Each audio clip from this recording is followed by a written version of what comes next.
Welcome to the Word on Campus, where we take a behind-the-scenes look at how some of the best university podcasts get made. Joining me today is Jenna Spinelle. She works in strategic communications for Penn State's McCourtney Institute for Democracy. In this role, she is responsible for developing and executing marketing strategies, including the Democracy Works podcast.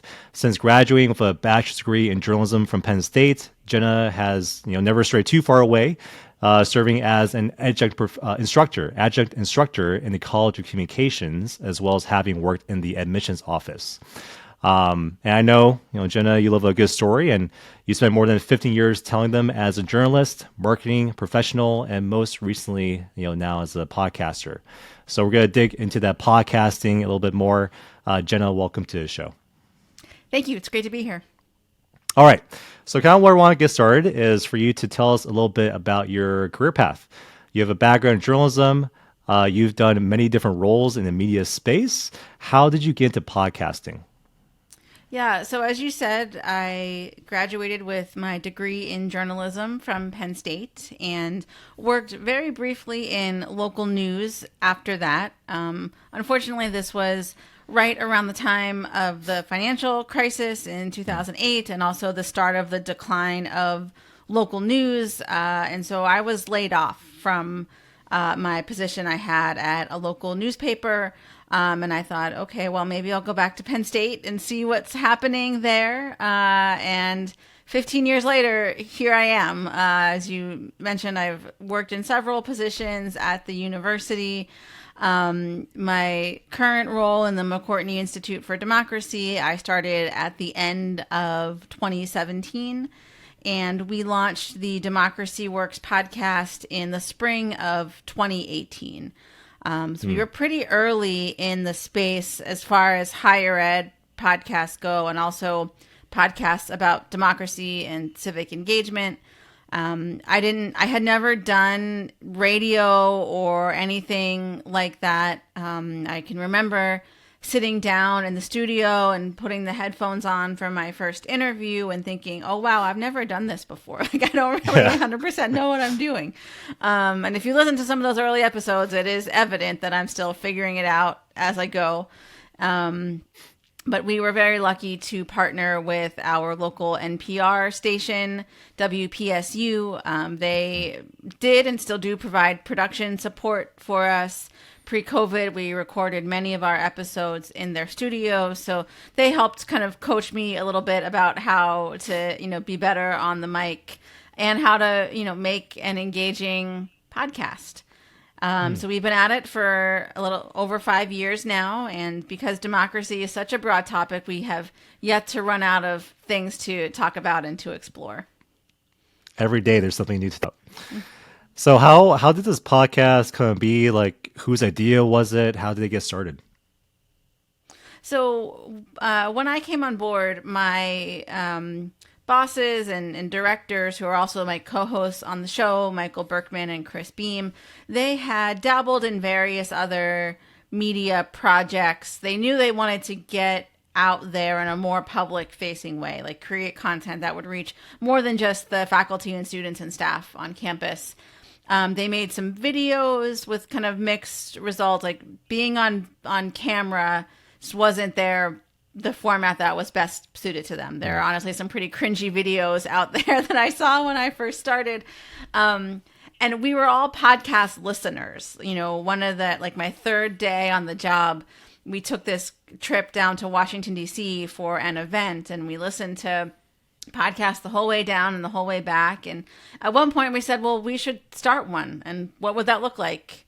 And so we started brainstorming and made a pilot episode, and it all kind of took off pretty quickly from there. I think because we were pretty early in the space, we were able to build an audience fairly quickly and certainly much more easily than we would have had we been launching the show from scratch today. Mm-hmm. And just to put it out there, what would you say is the mission of the podcast?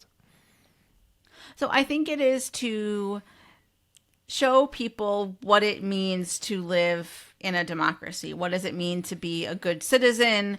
What are the things that you can influence, and what are the things that you can't influence? I think it's easy to feel overwhelmed and depressed by the state of our political news these days, which tends to focus on conflicts and these sorts of things. But the stories that don't get told are often those of people who are doing work to bridge divides, or people who are finding solutions to problems in politics in their community, whether that's the local level or the state level. And so we want to highlight some of those stories. And the thing I hear most often from our listeners, we just did a listener survey in the last couple of weeks, and the thing that came through above everything else is that the show gives people hope. Not that we sugarcoat anything or distort anything, but I think just often knowing the context behind these issues and problems in politics just gives people a greater sense of agency over what they can do and maybe what they can't do. There's some, I think, peace in knowing, okay, well, only people in Congress can do something about this particular thing. So I'm going to focus my energy somewhere else on something that I can more directly control. Yeah. And you think the podcast has impacted you that in that same way? Of just kind of learning about what you can and cannot control, and in that sense, empowering you? I think so. I've always been a pretty optimistic person. Michael and Chris call me Pollyanna sometimes. It's helped, I think, me meet fellow travelers in that regard, whether it's the guests we're bringing on the show or the listeners that I hear from who are happy to hear from others who feel the same way and are interested in finding solutions, not just dwelling on the problems. Gotcha. Well, hey, so we asked you to send us a few episodes that you recommend listening to. The one that I'm going to play a clip of soon is an episode about student debt. It covers the history of student debt crisis in the U.S., how can it be, ways to overcome different challenges. Can you tell me a bit about why you recommended this episode and maybe why it's important to you? Sure. So this one, I think, as a podcast that's about higher education, this one might be near and dear to some of your listeners' hearts. Student debt is something that isn't often talked about in admissions materials or that kind of thing, but it is definitely a part of the college experience and a growing part of one at that. And I think it really also gets to the mission of our show to help listeners understand these big structural problems, right? So rather than just saying, okay, canceling debt is bad, or this is the reason why people are losing faith in higher education, we're going to take a step back and look at, okay, what's really happening here? How did we get here? And what can we do about it moving forward? And then this episode also, just kind of as a personal note for me, you mentioned I worked in the admissions office at Penn State. And, I talked to students all the time who had gotten caught up in one way or another in the student loan system. Maybe they had gone to a school that they didn't graduate from and had used up all of their federal aid allotment and didn't get credits that added up to a degree, or maybe there was a hold on their transcript from another school, and so they couldn't complete their application to Penn State because of some fee that they didn't pay or something like that. So I know that there's a lot that goes into this, and I was personally interested in taking the macro view of all of these individual stories that I heard on an almost daily basis. Wonderful. All right, so we're going to take a listen to that. All right, take a little 5 seconds here. All right, Jenna, so when you said that episode, you mentioned an element of diving deeper on political topics that makes Democracy Works unique. Can you tell us a bit more about that? Yeah, I mean, I think so much media in politics, whether it's podcasts or YouTube or even things like cable news, right? It's all about debate. It's all about, we're going to get somebody from the right, somebody from the left, and they're just going to argue in varying forms. Sometimes it's more civil, sometimes it's not. Or we're just going to try to take down the other side, right? I mean, that's not my style of interviewing. That's not what we do on the show. And we also try to, as much as we can, avoid the well, Republicans did this and Democrats did this, and really look at the structures and the institutions that are behind our democracy. In the case of this episode, higher education is a public good. It is publicly funded in all of our states to some degree or another. And it's also one of the ways that people learn what it means to be a good citizen. About, it's the place where people often vote for the first time is in college. It's where they learn about how to get involved in politics and how to organize. And so I think it is worth looking at something that contributes to who can access those things in higher education, which is the amount of debt that students take on. And also the government played a significant role, as our guest gets into, in how the student loan system evolved from something that was more publicly focused and funded to something that resembles more of a private enterprise with the creation of Sallie Mae and the increased influence of banks in the student loan process. I'd like to dig a little deeper into how you guys pick your topics. I know earlier on, right, we mentioned like there's no shortage of topics to talk about related to democracy. But how do you select what to talk about and maybe like what not to talk about? Yeah. So, some of it is we have the fortune to be able to interview speakers that come to Penn State. And so we often get guests that way that we might not get otherwise if we were just, reaching out to them with a cold email to say, hey, do you want to come on our show? But we also look at, I'm always reading, new papers that are coming out in political science, in media studies, in those sorts of things to see what interesting research is out there. Even just keeping up with, the major news outlets in the U.S., the New York Times, the Washington Post, the Wall Street Journal. There might be an article that sparks an interest or someone that is quoted about something, and that's, that one quote by a professor. We could have a whole episode on that, right? And then also, as the show has grown, I get pitches fairly often too, so we do take some there. In general, I try to focus on a mix of scholars and non-academics, right? So whether that's a journalist in the case of this episode or somebody who's doing work on the ground, there are a whole host of democracy reform organizations out there. So we've done episodes on ranked choice voting and open primaries and some of the ways that people are trying to change our systems and processes to make them more democratic, to allow more people to access them. So that's a long-winded way of saying we don't have one specific formula that we use. It's a combination of things. And honestly, with a show that comes out consistently, you may already be getting a sense of this. You sometimes just have to go with the flow to keep episodes coming on a consistent schedule. As much as I would love to have a strategy lined out, week to week, there's a beast that has to be fed, and sometimes it's just whatever kind of catches our eye in the moment. Sure. Can you talk a little bit about how often you guys publish and how much time it kind of takes to make an episode on average? Yeah, so the show comes out every other week. Sometimes on those off weeks, we'll have bonus episodes, whether that's sharing an episode from another podcast that we think our listeners will like, or sometimes one of my co-hosts will do an interview on their own that we'll publish. We're also starting to have some Penn State students do interviews for the show, which is exciting. I don't mind handing over the interviewer chair to them one bit. They do a great job and are always very well prepared. Yeah. As far as the time it takes to make an episode, for me, there's several hours of contacting the guest, arranging the interview, prepping for the interview, which usually involves reading a book or part of a book or articles, that kind of thing, doing the interview itself, and then getting the interview ready for my co-hosts. I have 3 co-hosts on the show.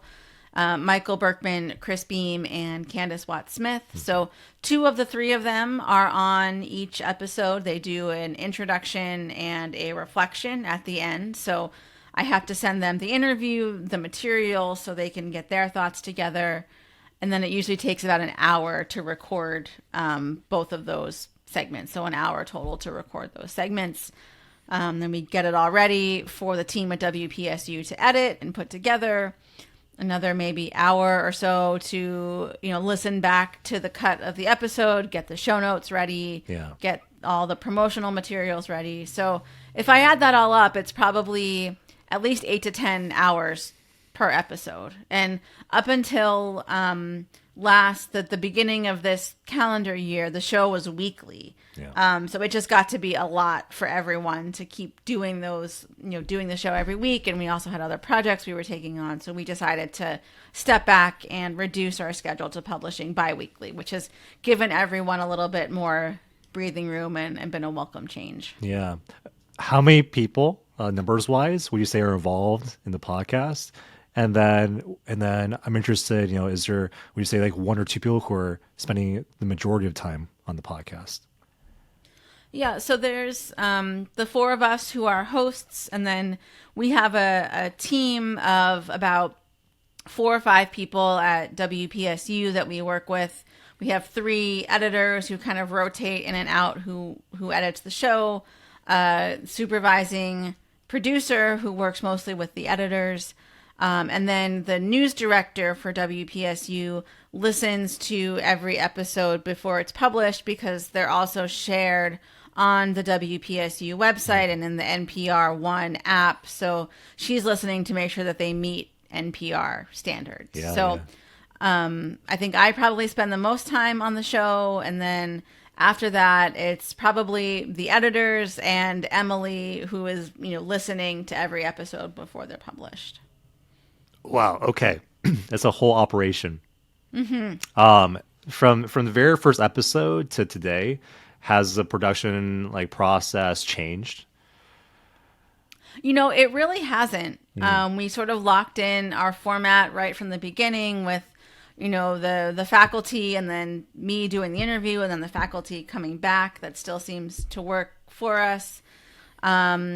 We still do our recordings the same way. I mean, obviously we do much more remote recording now, like everybody does. Mm-hmm. And I think the only way that it's changed is that we've expanded a little bit more. We just started doing more, feed drops with other shows or allowing the faculty co-hosts to do their own interviews and expand to students. So the core is still the same, but we've added to it since then. Got it. Okay, so let's talk about the promotion in a little bit. You mentioned feed drops. For people who don't know what that means, can you kind of give a brief description? Sure. So a feed drop is one way that you can promote your podcast on other podcasts. There's a lot of work out there to suggest that the best way to grow your audience for your show is to get someone while they're already listening to another podcast. So if you think about, if you're just scrolling on social, are you in a place where you yes, I'm going to listen to a podcast right now while you're just, scrolling Instagram or TikTok or something like that. Not to say that those things don't have value for building awareness and brand recognition, but in terms of actually getting someone to subscribe or follow or download your show, the best way to do that is by partnering with other podcasts. So that I'm sure everybody has heard ads for other podcasts on things that they listen to. Hey, if you like this podcast, let me tell you about another one I think you're going to like. So we do a lot of that. Mm-hmm. But the next level of that is actually sharing a whole episode so people can get a taste of what the other show is like. So there are, as I said, lots of other podcasts in our space, and I would say adjacent to our space that we do that with. I'm always looking for innovative collaborations. Mm-hmm. I know that there's only so many academic shows or shows about democracy that people can listen to. So I'm looking kind of how can I broaden that Overton window or look to the next rung of that concentric circle? One example of this, last fall during the midterms, we partnered with a fiction podcast. It was a comedy show about the future of politics, kind of the humorous state of our politics, especially national politics at times. Sort of a satire of sorts. So the woman who hosts it and who voices the main characters, like, did a really great read at the beginning of our episode. She did it in character.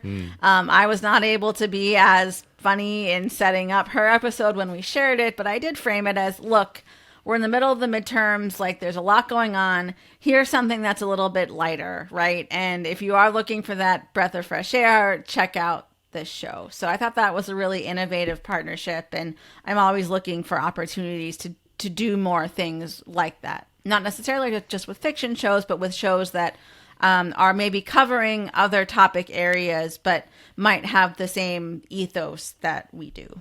Gotcha. Yeah, innovative partnerships. I'm all about that too. So there's an example. Of course, you're working with your local NPR station, and I want to talk a little bit about the Democracy Group. So the Democracy Group being a podcast network of a few different shows. Can you tell me how that came to be and why it formed? Sure. So I started the Democracy Group in the spring of 2020 after doing a lot of one-off collaborations like we were just discussing. I thought, wouldn't it be great to put some more structure and process around this and have a platform for everyone to share resources and sort of learn from each other as we're all figuring this podcasting thing out. I thought it would also be good to expose listeners to shows from different political ideologies or points of view that they might not seek out on their own. We do have a fairly broad partisan representation across the network. And then it has evolved over time into using the expertise of our hosts and producers to do other things that are more outward facing or giving back to the community. So we last year launched a fellowship for students where we mentor them to create their own podcasts. And we also do media training for scholars and people working in politics who want to use podcasts as a way to get their message out there, whether it's a book they're promoting or the work that their organization is doing. We coach them on how to be good podcast guests and how to tell engaging stories. That is so amazing. Okay, let me talk about the media training first. All right. How did that idea come about? When did that start? The media training started, I guess, about a year ago. We were thinking about different services that we as a network could offer and how to expand our portfolio, so to speak. And, we get pitched fairly often. All the shows on our network get pitched from authors and book publicists and people putting books out. So we had initially thought, well, maybe we could do something where we would offer some kind of promotional package for these authors. But after we had a couple of calls with these publicists, to learn what their needs were, it emerged that for their newer authors, their unknown clients, they really need some help. They need experience doing interviews. They need clips that they can share. If you're pitching someone out to be on a podcast, especially a larger, more well-known one, their production team's going to ask you for clips or past interviews, right? So they need some proof that this person will be a good guest and a good use of their time.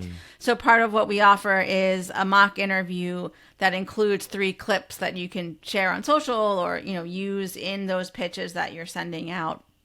And we found that there is a real need for this. And we recently also partnered with Tink Media. Lauren Purcell is kind of a leader in podcast marketing and promotion. She does a lot of pitching services for authors and others who are looking to get on podcasts. So there's a great synergy there in terms of we train them and then hand them off to Lauren and her team, and she pitches them out to podcasts that they're looking to get booked on, and maybe some that are not on their radar too. So that's been a great collaboration as well. Okay. All right. And now let's talk about the student fellowship, right? So you mentioned earlier a student podcast. Did that come from the student fellowship? Well, sort of. So the student who has done interviews on Democracy Works is actually one of our fellows, and he's working on creating his own podcast, which is going to be very different from the kind of show that Democracy Works is. But he just reached out to me at the beginning of the fall semester and was like, I read these books about democracy for fun. Basically, I want to get involved in what you're doing. And I said, Sure. okay, if you have an author that you want to talk to, reach out and set up the interview. And so he did, and it all happened very, very quickly. And he did a great job.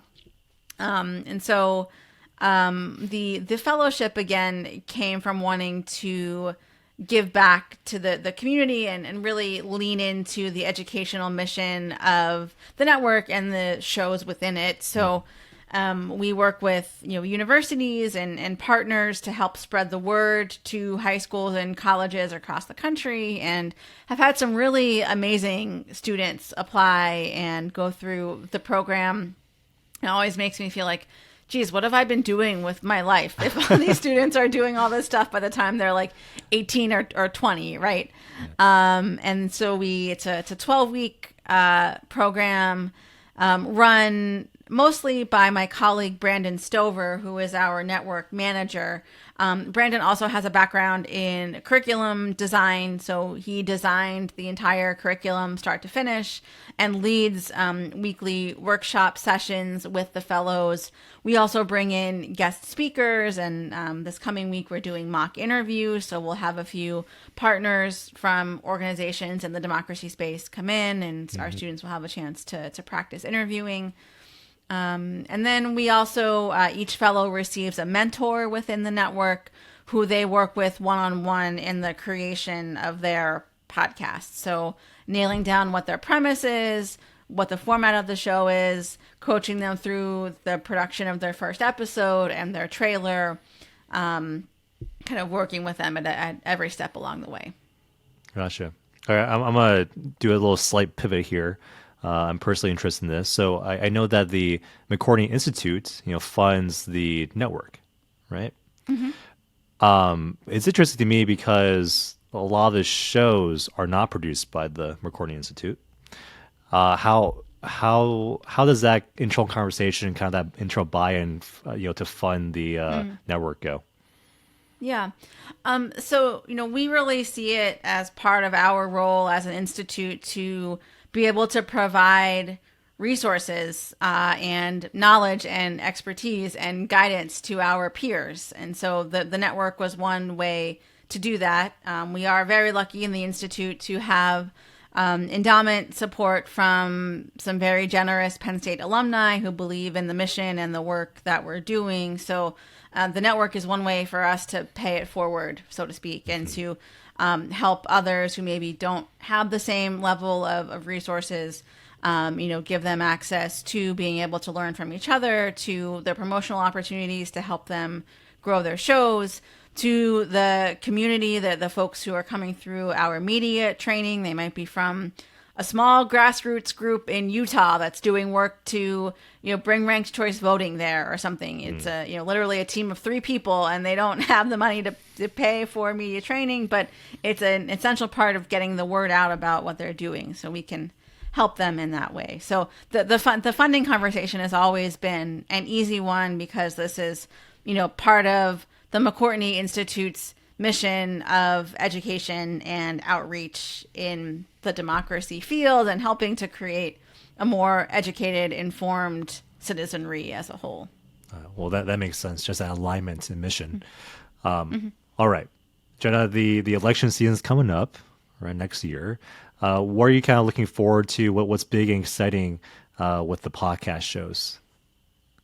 Yeah, so we're still bouncing around some ideas for what we're going to do in heading into next year. For the midterms, we did a collaborative series where every show in the network submitted an episode that we put out. We also do something similar at the end of every year. We do a year in review, best of kind of thing where we ask everybody to send us their best episode of the year and we put them out over the holidays. So, one thing that I am thinking about, though, for 2024 is there's going to be a lot of talk about how democracies on the ballot, some of the dangers, some of those kinds of things. And that is very important. I don't want to discount that work and the importance of that message. However, going back to what I said before about hope and optimism and agency, I don't want to get so bogged down in some of those dangers because so many other people are going to be talking about them. So I'm thinking through, like, what is the lane for our network to build on?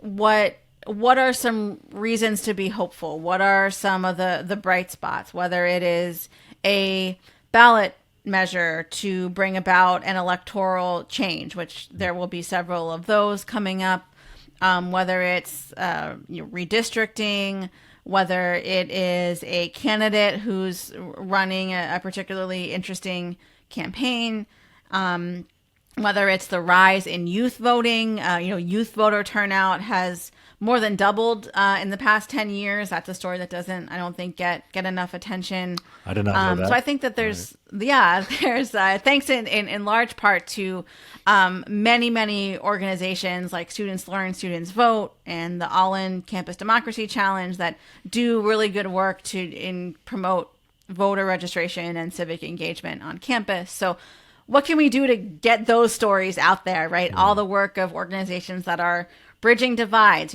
bringing people together who hold different points of view to have dialogues and deliberations. Like, how can we amplify those messages to stand alongside the content that will inevitably be produced about the threats and the dangers to democracy? Okay, I'll be keeping an eye out for that. Just the hopeful stories. Thank you. Jenna, this has been a pleasure. So this is Jenna of the Democracy Works podcast and the Democracy Group Podcast Network, and of Penn State. I'll put that in there too. Jenna, thank you so much for coming on. Yeah, thanks for having me.